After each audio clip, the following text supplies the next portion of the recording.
এই মামার কাপড় ভিজা কেন? সারাত কি এখানে ছিল? না না, ওস্তাদ তো সারা রাত আমার লগে ঘুমাইছে। ভোর রাত্রে ওস্তাদে বাথরুমে গেছিল। বলো কি? তাহলে এখানে কিভাবে এলো? আর শরীর ভিজলো কিভাবে? মামা, এই মামা! ওস্তাদ, বিষয়টা খুবই চিন্তার। এই মামা, মামা আপনি এখানে কিভাবে এলেন? পিয়াস ভাই, এগুলো পরে গবেষণা করেন। ধরেন ওস্তাদের রুমে যাই। না মানে আমি বলছিলাম কি আগে জানা দরকার ওস্তাদ এখানে কেমন এলো, তাই তো? হ্যাঁ।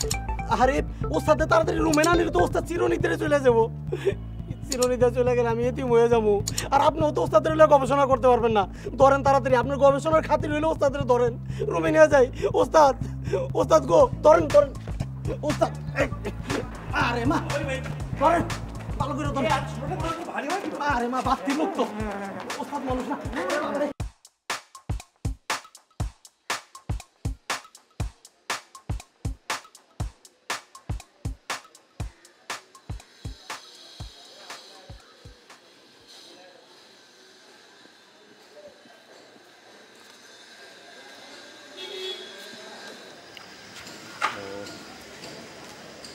লাল, তুই যা, আমি আসছি। কিন্তু আপনি যাবেন না চাচা? কিন্তু আপনার তো এখন সুগার টেস্ট করার কথা। সুগার টেস্ট করার পরে নাস্তা করতে হইব।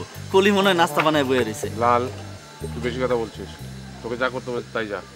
তুই যা, আমি আসছি। কিন্তু আবার দাঁড়িয়ে আছিস কেন? যা না। জি।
ওস্তাদ কেমন লাগতেছে এখন?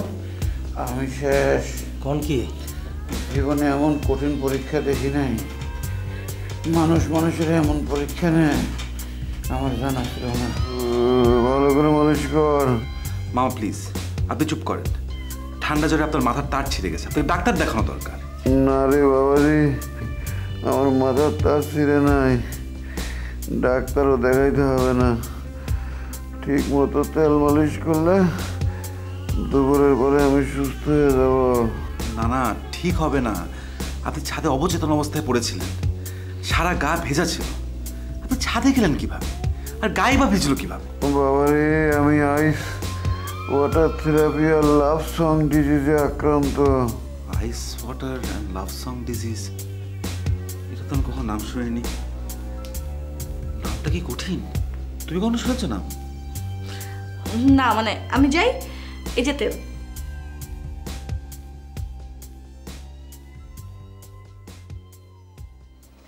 তফাৎ, বাবা কিছু বলবে? তোমার কি শরীর খারাপ নাকি? শরীর আমার ভালো আছে, কিন্তু বৌমার জন্য আমার মনটা ভালো নেই। বোমার মায়ের কাছে আমি ফোন করেছিলাম, সেখানে সে যায়নি। তুমি কি জানো সে কোথায় গেছে? সাফার, সে হচ্ছে বাড়ির বউ, সে বাড়ি থেকে চলে গেছে, অনেকদিন হয়ে গেল। এটা তো চিন্তার বিষয়। বাবা, তুমি রিয়ার বিষয়টা চিন্তা করে বাদ দাও। ও হয়তো ভালোই আছে। হয়তো ভালো আছে, হয়তো ভালো আছে, আর ভালো আছে দুটো আলাদা জিনিস। তুমি কি জানো সে কোথায় গেছে? না বাবা। তুমি আজকে অফিস থেকে ফেরার সময় বৌমাকে সঙ্গে করে তারপর বাড়িতে আসবে। আবির, জি বাবা। অফিসে যাচ্ছ? জি জি। তুমি কি জানো বৌমা সাফাতের সাথে রাগারাগি করে কদিন আগে বাড়ি ছেড়ে চলে গেছে? হ্যাঁ জানি তো। জি জানি তো, গাধার মতো দাঁত বের করে বলছে জানি তো। তোমার দেওয়ার সঙ্গে কি দায়িত্ব ছিল? ভাবির রাগ ভাঙিয়ে বাড়িতে ফিরে আনা উচিত ছিল না? জি বাবা। ভাইয়া, ভাবি কোথায় আছে আমাকে অ্যাড্রেসটা বলো, আমি অফিস থেকে ফেরার সময় নিয়ে আসবো। বাবা, আমার অফিসে দেরি হয়ে যাচ্ছে। ঠিক আছে, তোমরা যাও, দুজনে মিলে বৌমাকে বিকেলবেলা এখানে নিয়ে আসবে।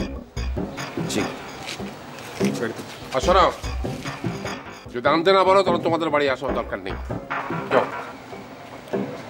জি, আসি বাবা।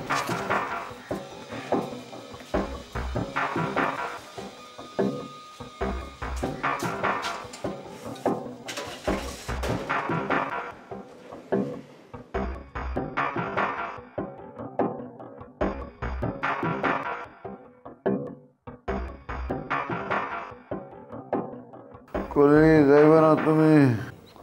ও থেকে কি করবে? আপনার তেল তো দিয়েই দিয়েছে, ওর অনেক কাজ আছে, অনেক দায়িত্ব। যাও।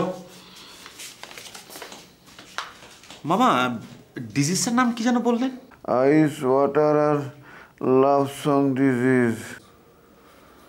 আইস ওয়াটার মানে ঠান্ডা পানি, লাভ সং মানে ভালোবাসার গান।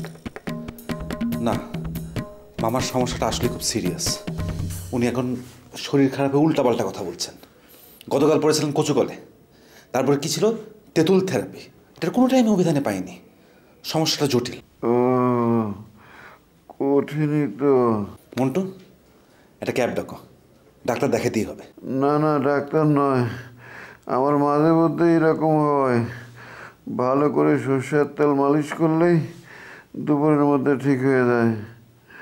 আচ্ছা, দুলাভাই কি ঘুম থেকে উঠছে? আঙ্কেল এখনো ওঠেনি মনে হয়। আচ্ছা, দুলাভাইরে বলার দরকার নাই, খামোখা টেনশন করবে। পিয়াস ভাই, ওস্তাদ ঠিকই কইছে, দুলাভাইয়ের এই বিষয়ে জানানোর কোনো দরকার নাই। ওস্তাদের এসব আজব রোগ মাঝে মধ্যেই দেখা দেয়। আমি তো কালের সাক্ষী, বট গাছ, সব কিছু আমি দেখি। একটু ভালোভাবে সেবা যত্ন করলে আবার ফিট ওস্তাদ। তাই তো দেখছি, কচুকল ডিজিজ ভালো না হতে হতে এই আইস ওয়াটার আর লাভ সং ডিজিজে পড়লো। ওস্তাদের এইসব রোগ যখন দেখা দেয় একটার পর একটা অটোমেটিক আসতে থাকে। আপনি এটা নিয়ে কোনো টেনশন করেন না, আমি আছি না, সাইজ করে দিতেছি। এটা কোনো ব্যাপার না, আমি ভালো হয়ে যাব। ভালো হওয়ার পরে এই ডিজিজ সম্পর্কে তোমারে বুঝাই বলবো। মন্টুরে ভালো করে মালিশ কর।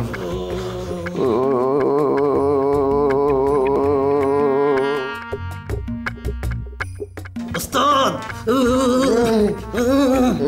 সামলা পুড়িয়ে দেবো মন্টু। আমরা বলবো না ওস্তাদ।